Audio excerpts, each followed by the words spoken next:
Hello and welcome to Empowerment. I'm Kelly Whetstone. Thank you for joining me today. It is 10 a.m. Pacific time on Tuesday, October 28th, 2025. October's over. It really is, but it ends with a big bang because Friday is Halloween. And I think all my life, Halloween has been my favorite holiday. It's just my absolute favorite. I love it more than Christmas. I still do. Honestly, I still do. We used to decorate the house. Chan and I used to decorate the house like crazy on the outside and just really do it up. And we had so much fun doing it, just decorating um and we decorate and it's like, oh no, what should we put there? And he'd run to the store and grab something. We put it up. So we just had lights and everything else going. And it was really, really fun.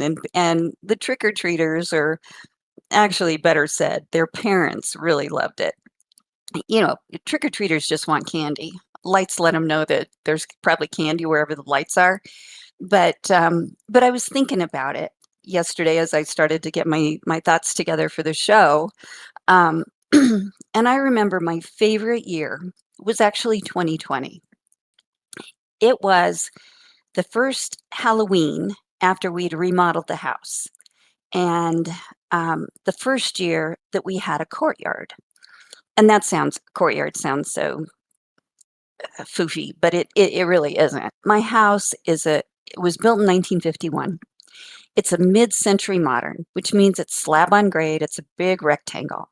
And the mid-century modern houses that are like it around me are actually a little newer than mine. Mine was built in 51, theirs were built in the 60s, but it's all the same. There's about four of us whose end of the house faced the street, not the door, not the, front of the house. So that's a little different. So when we did the remodel, we kind of we just fenced in the part off the driveway that comes up to the front door because we have a big driveway. So you have to go through a gate and come to the front door. We had a blast. I mean, that courtyard was filled with more stuff than you can imagine. I mean, you had to, as you walked up, because I made sure the candy was up close to the front door, so they had a walk to go. Um, and they walked past, like I had wraiths hanging that screamed when you walked by. I had a corpse hanging from a tree that did the same thing, screamed when you walked by. I mean, we had strobe lights going. And it was honestly the best of the best. It was the best of Halloweens because, again, we had the perfect setting for it, having the courtyard. They had to come through the gate.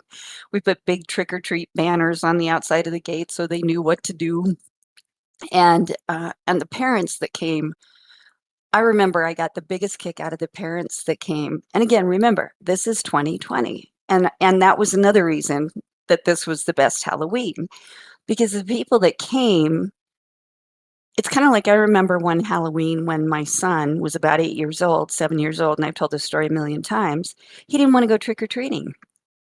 He wanted to scare kids off the porch.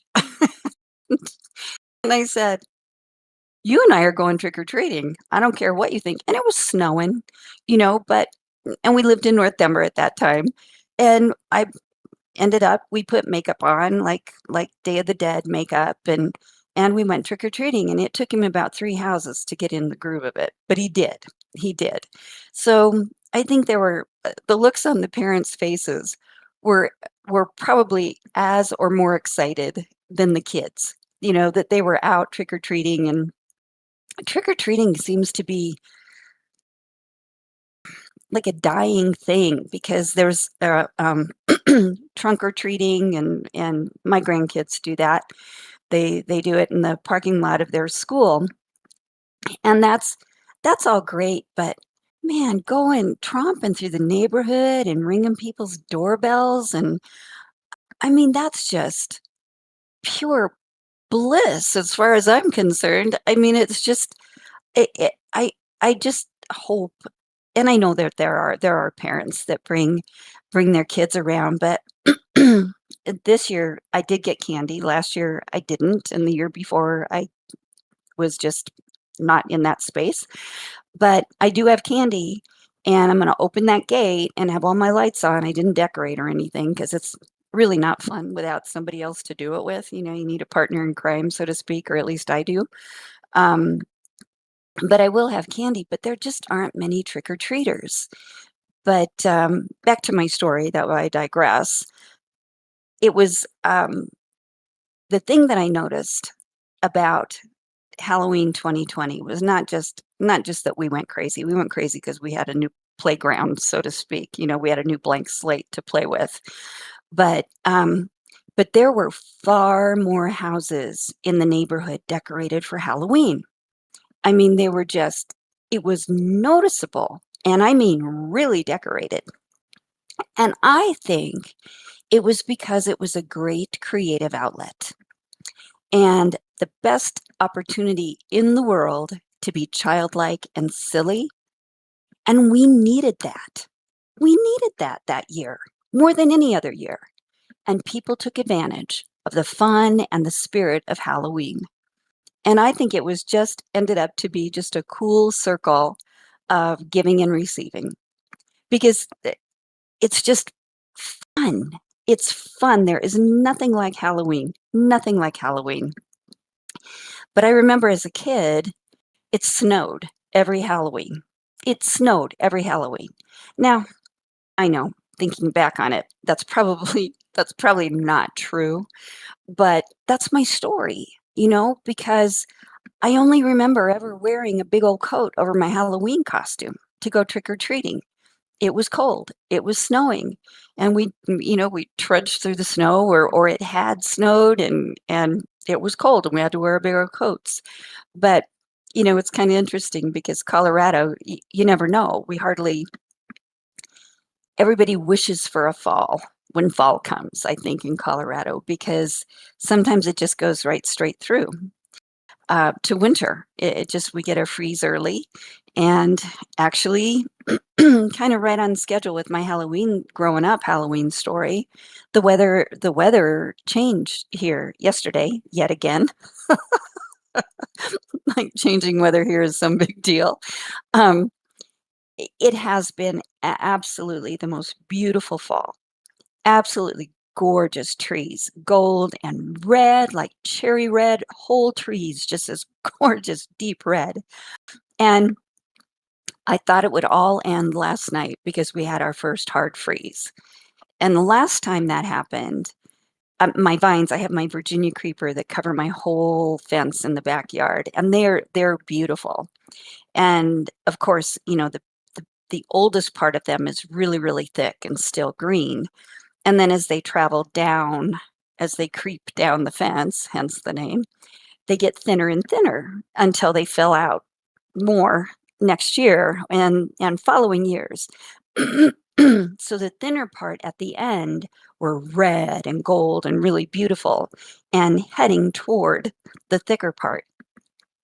Um, but last year, I remember we had a freeze and all the leaves fell off my vines.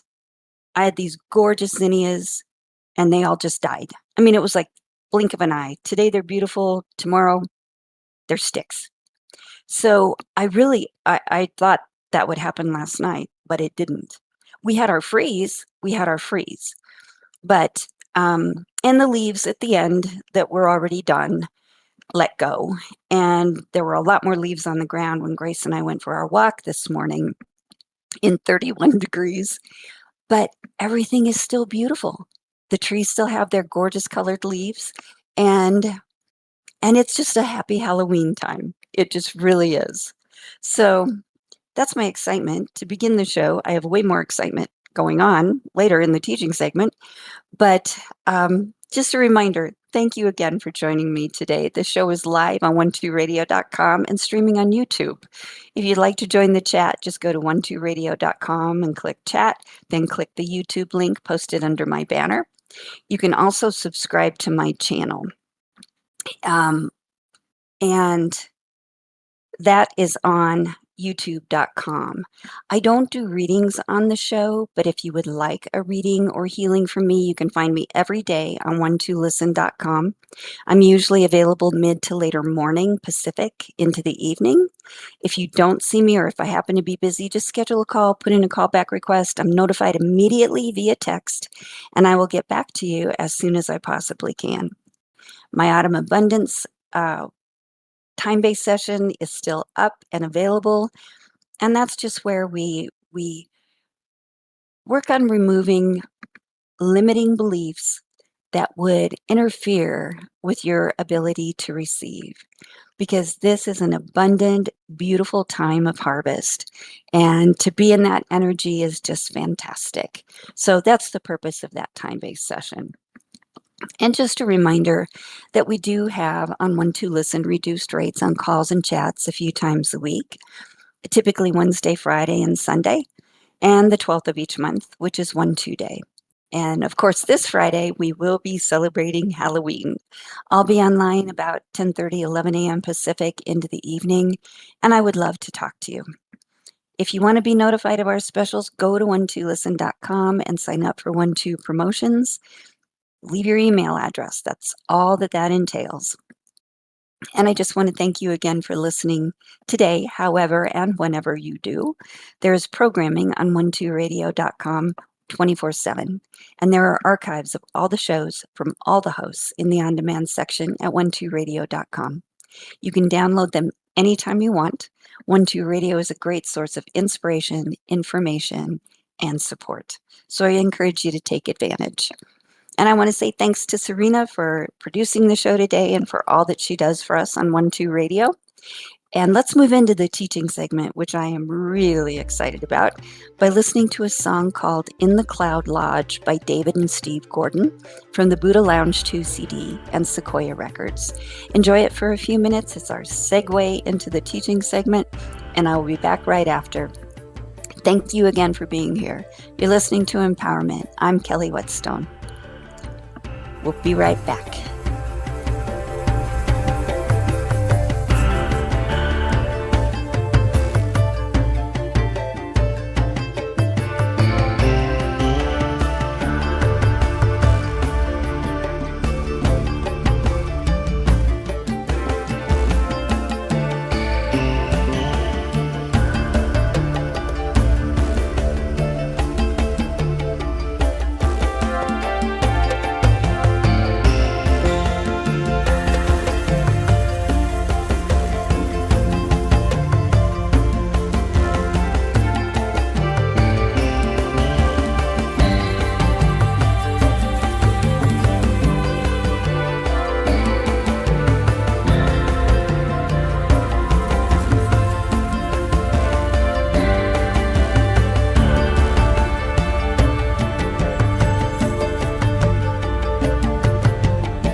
Welcome back. I hope you enjoyed that music.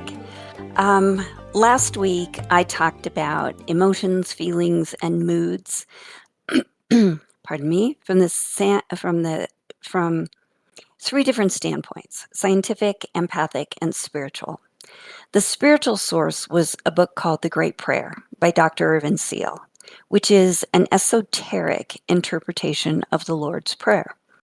It's a book that can be read in 1 or 2 hours, but it takes many, many readings to metabolize the depth of Dr. Seal's wisdom. And when I went back, I knew that that's what I wanted to use as a resource for last week's show. But when I went back through that book, I'm not kidding you. It makes my head want to explode. It makes my heart want to explode with joy. It's just phenomenally deep. It is an absolute diamond mine and of wisdom. And I'm going to share more from it today, but also incorporate other teachings from other sources, other wise men and the Upanishads and the Tao. And basically what my job on this show was to do was to create a circle, to start and incorporate and link it all together. So there won't be much commentary from me unless I just can't stand it and have to interject something because I'm excited. Sorry, but truth is truth. And the truth that is truth, the only truth, is that you are the individualization of Source. All that God is, you are. And today, we're going to explore that truth, the truth as it corresponds to supply. And supply is what you need when you need it, no matter what that is. But to know that all that God is, you are, and all that supply is, you are. Because you are, again, the individualization of Source, and the kingdom of heaven is within you. Everything, nothing is withheld from you. Nothing. Everything is you. Reverend Ike's, God has no more to give you, and that's because God is you. But the thing is, okay, that's the truth of it. How do we access it? How do we access it? How do we use it? And that's what I want to talk about today for the next 40 minutes, 45 minutes actually. Again, I'm sorry. I have this little fuzz. I apologize. But that's getting better. I'm overcoming that fuzz on these shows, I think. And today's just a little weird. But I think it might be too that I'm just excited. It's Halloween energy. And the energy of just providing for you something that is just heart expanding and mind expanding and just filled with love. My heart just is overflowing with love, not only for the context of the show and the teachings and the people that taught them, but for you too. I mean, this is just the gift that it gave to me. I want to pass on, and that's my purpose. So, as I said, we're going to explore the truth of supply, and that begins with knowing who you are, and an understanding of the Father. The Great Prayer is the Lord's Prayer. That's what the book is about. And as I said, it's from The Great Prayer and other sources. And let's just get ready for a blast of inspiration, because that's what this all is. It's all I can do right now to keep my head from flying off. So I better get on to sharing. So Dr. Seal wrote, prayer is never the words you use. Prayer is the movement of the spirit within you toward the accomplishment of your desires. Words, ideas, affirmations are only the tools of the mind. The mind creates nothing. It is itself a tool which you use. You use your mind to touch and awaken the spirit within you, and the latter does the work. The only power that answers prayer is within you. What is this thing that is within you? It is life, capital L. To call it by one name, it's not any particular form of life. It is simply life, unconditioned, and unmanifest. Life itself is ever invisible. What we usually call life is only the form life takes: a fish, a dog, a man. These are forms or conditioned states of the formless and unconditioned life, which is everywhere. Behind every form of life is the formless, capital F, out of which it is made. This formless life is not to be described by sense impressions. The five senses describe life's manifestations, but they cannot cognize what has not taken form and visibility. That is why, when you go within, you leave the world of sense impressions. When you close your eyes in prayer, you shut out the world of form and thing. You forget all that the five senses tell you about yourself. You forget all the definitions of yourself. You forget all the qualifying and definitory concepts about yourself. But there is something you do not and cannot forget, and that is that you are. This quiet and untrammeled awareness of existence is life, capital L, or as the Bible states it, the presence of God. It is consciousness, not of anything, but just consciousness. I am, present tense of the verb to be, in other words, is beingness, or the simplest sense of being alive. This awareness that I am is called the Father, for it is the progenitor of all things. It is the great no thing, undifferentiated life from which all things, forms, proceed. The Our Father is the recognition that all men and all things came forth from this undefined and impersonal presence of life. Since all men and all things came forth from it, they are not different and separate from it. They are manifestations of it and one with it. In the Upanishads, it states, "In the beginning was only being," capital B, one without a second. Out of himself he brought forth the cosmos and entered into everything in it. There is nothing that does not come from him. Of everything he is the inmost self. He is the truth. He is the self supreme. And you are that. That being another name for God. That. Dr. Seal wrote, Jesus says, "He that hath seen me hath seen the Father." John 14:9. He that hath seen the manifestation hath seen the being that is manifesting. Again, my Father is greater than all. I and my Father are one. John 10:29 and 30. The expressor and the expression are one, but the expressor is greater than the expression. My consciousness is my capacity to conceive. The awareness that I am is my capacity to conceive that I am this, that, or the other. That which I conceive myself to be is consciousness congealed into form. Or as Neville said, God in man is man's imagination. What we see around us is imagination hardened into fact.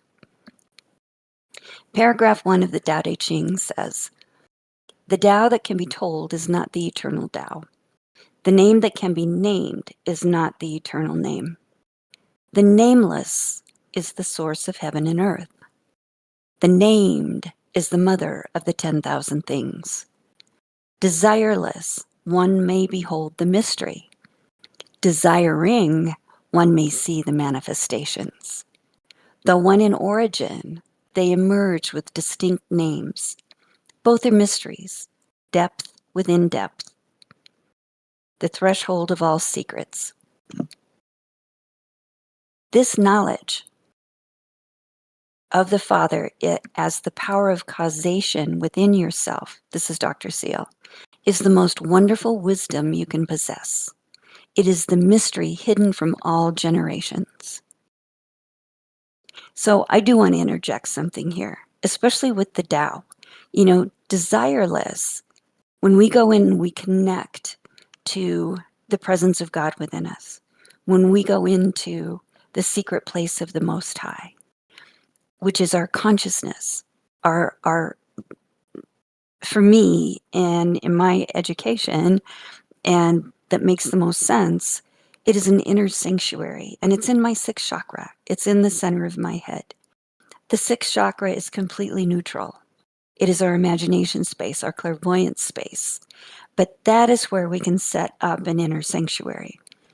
And Stuart Wilde talked a lot about how important it is to have an inner sanctuary. His was a crystal cave. And because he talked a lot about the Arthurian legends and Merlin, that Merlin went into his crystal cave, and that's where he got empowered. But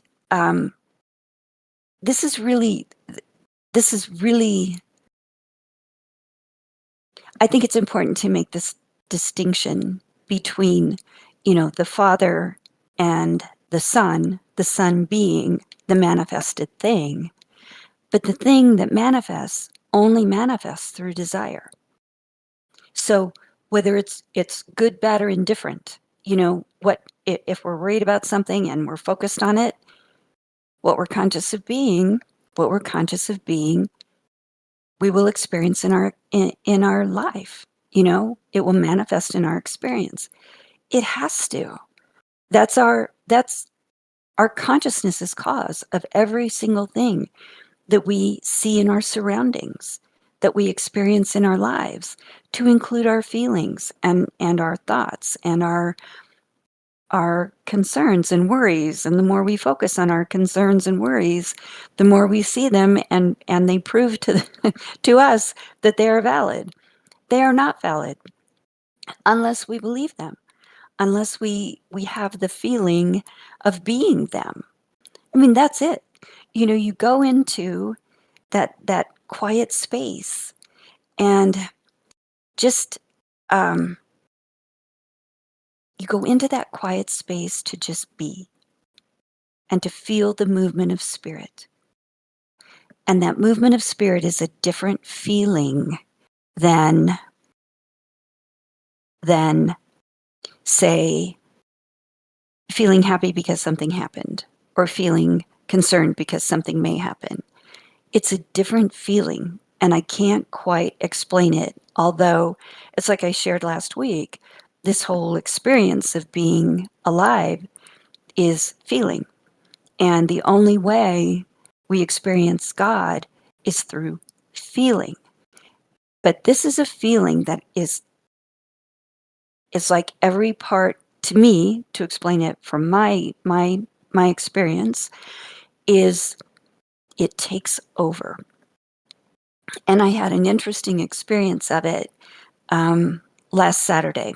I take a yoga class at Saturday mornings at 7:00, and something was just in my head. And it was something, I can't remember exactly what it was, but I think it came from actually from a client that I talked to who said something was a concern of hers. And this is something I really don't, I remember it being something, I don't remember the specifics, sorry, but it's something that normally I wouldn't give much thought to, you know? And I do my best to separate, after I do a reading or healing, after I have a call, to separate, to calm my energy back and to send my client's energy back to them. Because then I'm at full steam and they've got their energy back, and everyone needs their own energy.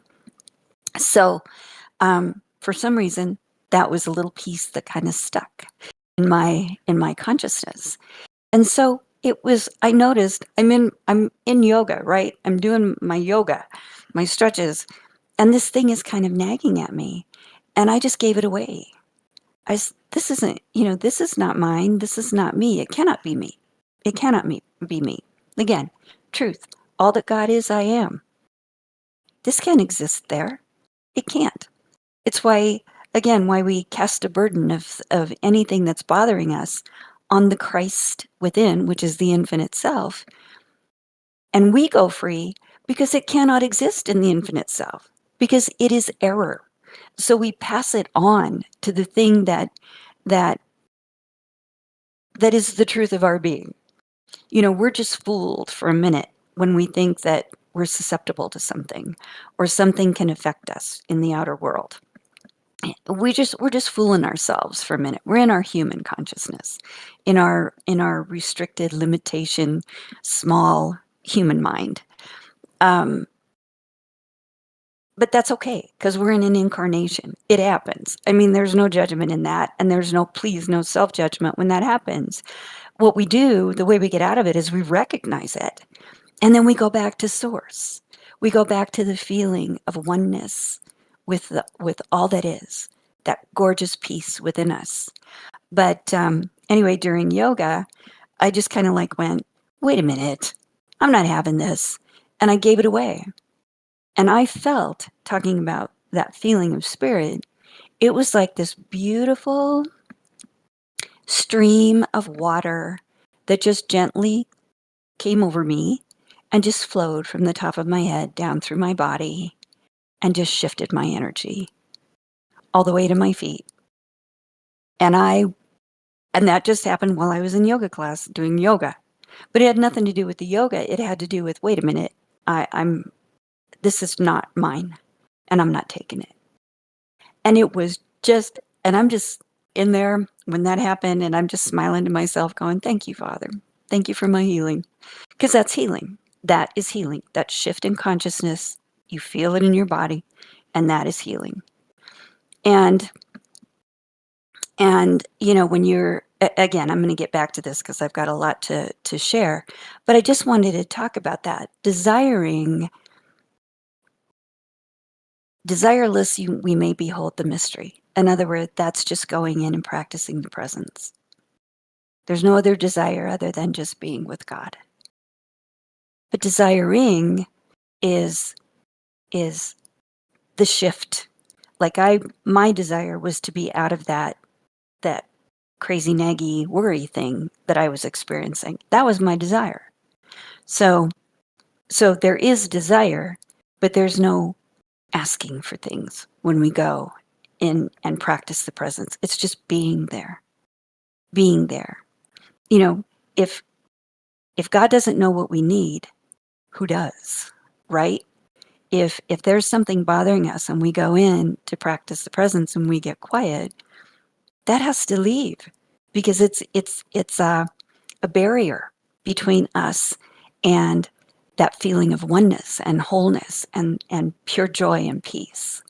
So anyway, back to Urban Seal. I needed to interject that, and hopefully that made sense because it just came flying out of my mouth.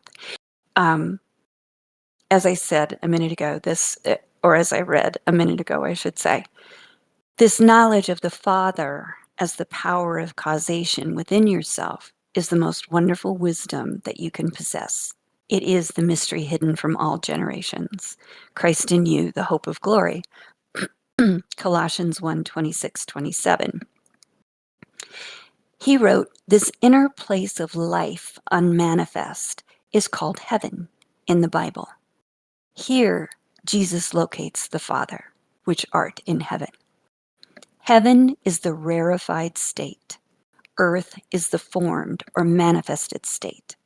One is spirit, the other is matter, and mind is the medium between these two.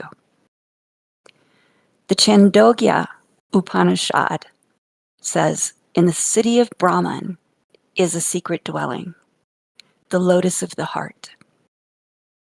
Within this dwelling is a space, and within that space is the fulfillment of our desires.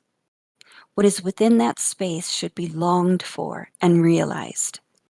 As great as the infinite space beyond is, the space within the lotus of the heart. Both heaven and earth are contained in that inner space. Both fire and air, sun and moon, lightning and stars. Whether we know it in this world or know it not, everything is contained in that inner space. Dr. Seal, when you wish to pray, you must always turn in recognition to the formless source of life within. You must recognize it to be the one and only cause and power in your world. This is the meaning of the first statement in the Great Prayer. It is the recognition of the one true God, a recognition that there is no power outside yourself. It is an observance of the first commandment of Moses, thou shalt have no other gods before me, Exodus 23. A man's belief in powers external to himself are other gods. True external conditions may inspire certain ideas and moods in you, but the power is not in the conditions, but in the mood you allow them to produce in your consciousness. If one has not found God within himself, he naturally supposes him to be without. To one whose God is outside himself, the Great Prayer is a petition for grace and blessing. To the illumined mind, the Great Prayer is an outline for the right ordering of your mind, to the end that you may condition the spirit into the form of your ideal. It tells you to recognize the source, cause, the only I am. It tells you to recognize no other. In truth, there is no other. All is consciousness, conditioned or unconditioned. To quote unquote worship is to count worthy. Count nothing worthy of your attention but the power of God in you. To study the external world is to study effects. To study yourself is to find causation. Got to say that one again. To study yourself is to find causation. Ugh, that's powerful. From the chapter on supply in the heart of mysticism, Joel Goldsmith wrote, supply is a spiritual subject, a deeply spiritual subject. It is the most spiritual subject you will ever encounter, because supply is the realization of God. It is an activity of truth which takes place within you and within me, a state of peace which descends upon us when the Spirit of God is felt within. It is this awareness of the presence of God which constitutes supply. The moment you begin to realize that the invisible Spirit is the health of your countenance, the moment you begin to realize that this invisible Spirit is not only the source of your supply, but is your supply itself, the moment you realize that this invisible Spirit, God the Father, is your high tower, your fortress, your hiding place, your abiding place, your every need will be met. There is no material supply. All supply is spiritual. Only do not think in terms of the forms of supply, such as money, property, homes, or investments. Think in terms of the essence of supply. Spirit is supply. Your God consciousness is your supply. The activity of truth within you is your supply. Anything you need for some outer activity, you have by virtue of the fact that you have achieved a realization of the supply of the substance within you.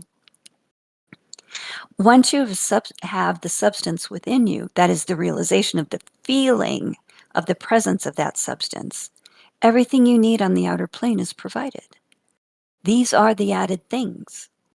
If there were no inner essence or substance, there would be no outer expression or form. The Tao Te Ching, paragraph 21. The great virtue follows Tao and Tao alone. Tao is invisible and intangible and invisible, yet within it is an image. Invisible and intangible, yet within it is substance. Dim and dark, and yet within it is an essence. This essence is invariably true, and yet within it is what may be tested. From ancient times until the present, its name has persisted. Thus one may perceive the beginning of all things. How do I know all this? Through the Tao. Joel said, nothing can limit a state of consciousness that has realized the activity of the Christ. Nothing can limit a state of consciousness that has realized the activity of the Christ. Neville wrote, where the consciousness is placed, you do not have to take the physical body. It gravitates there in spite of you. Things happen to compel you to move in the direction where you are consciously dwelling. The Master said, "In my Father's house are many mansions. If it were not so, I would have told you. I go to prepare a place for you. And if I go and prepare a place for you, I will come again and receive you unto myself, that where I am, there ye may be also."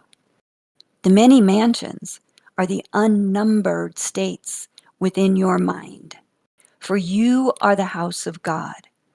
In my Father's house are unnumbered concepts of self.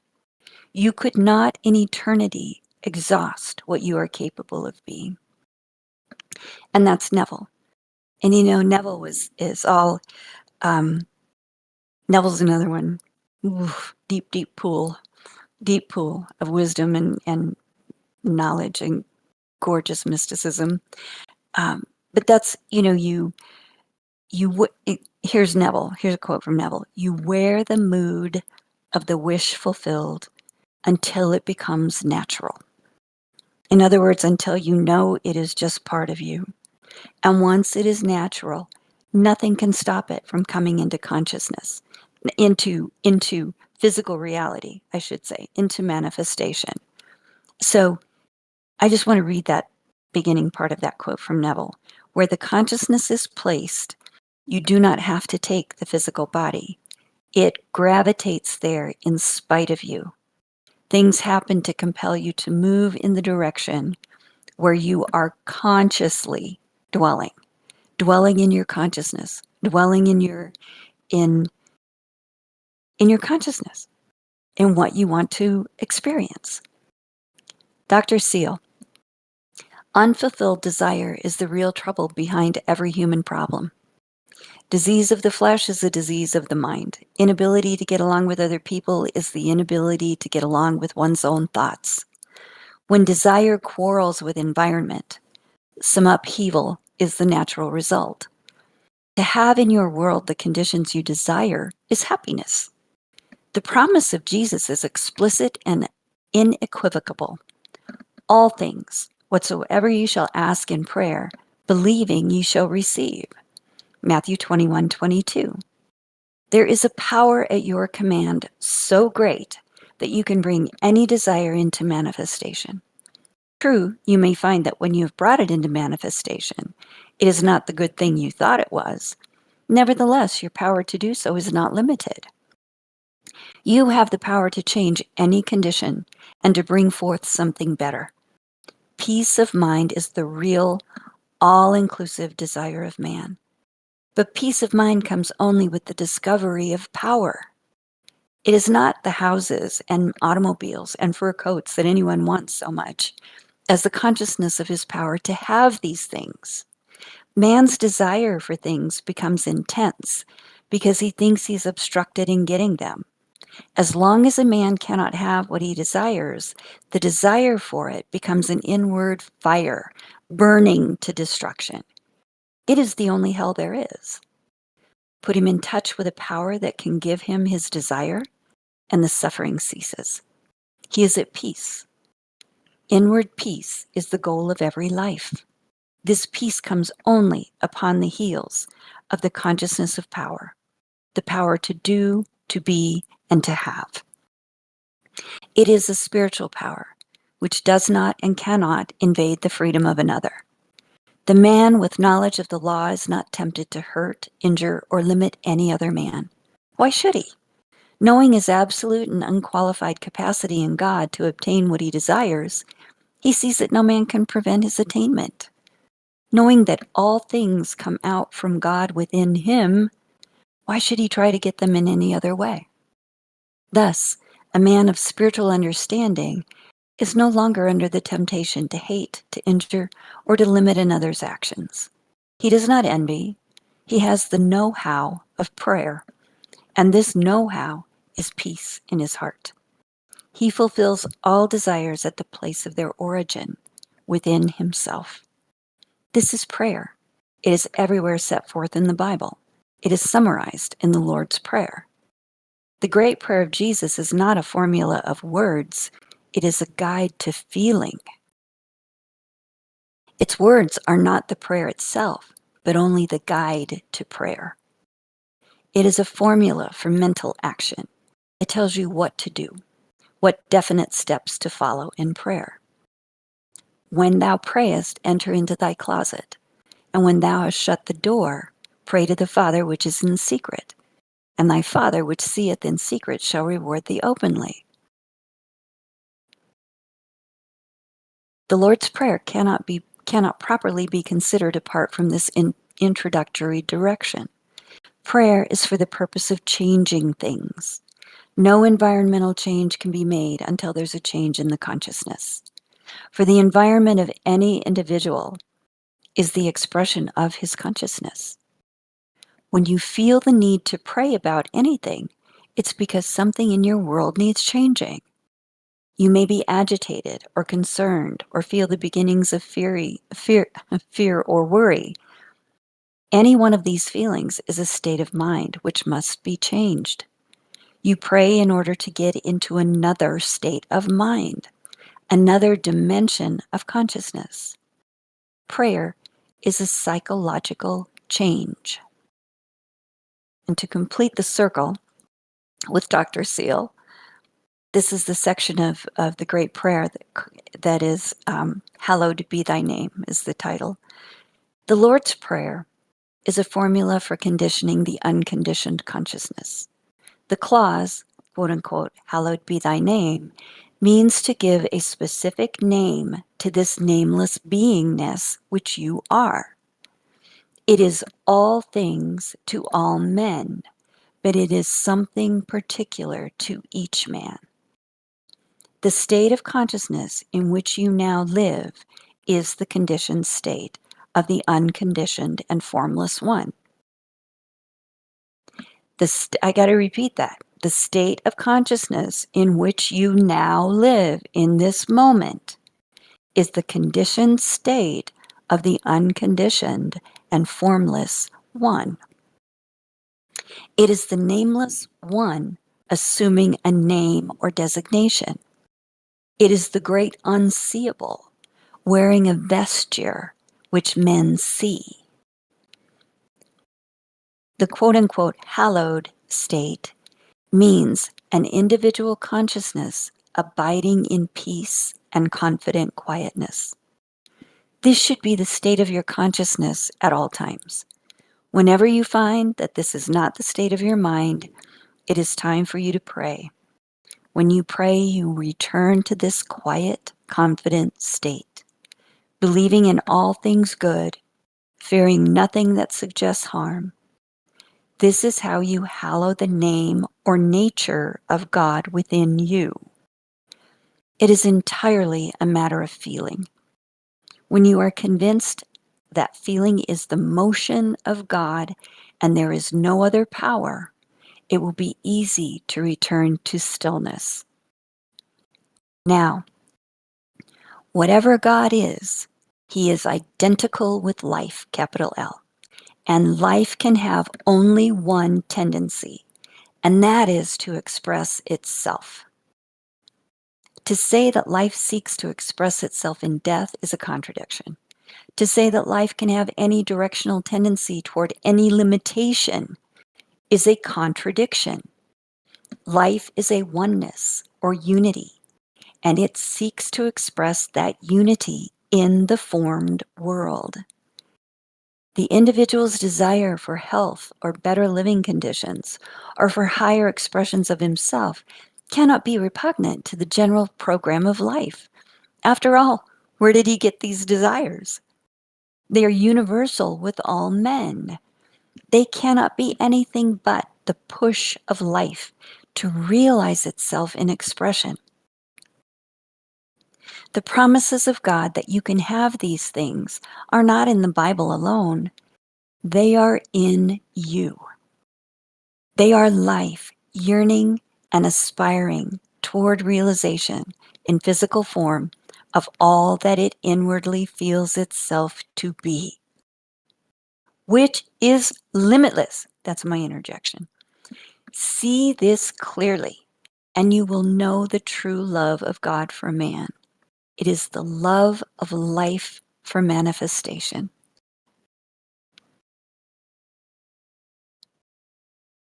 Wow. Honestly, there is nothing more to say. Our circle is complete. Our circle is complete. And I hope you feel as full as I do. My heart is just overflowing. Thank you for joining me today. However and whenever you do, this blessing is here. And it's a blessing of just wisdom and love and service, just given to us, you know, by wise and beautiful men and women, just beautiful beings. Thank you so much for being with me today. I'm Kelly Whetstone. You've been listening to Empowerment here on 1-2 Radio, where we are changing the way you listen to the world. Please stay tuned for Katie Weaver and have a very, very blessed week.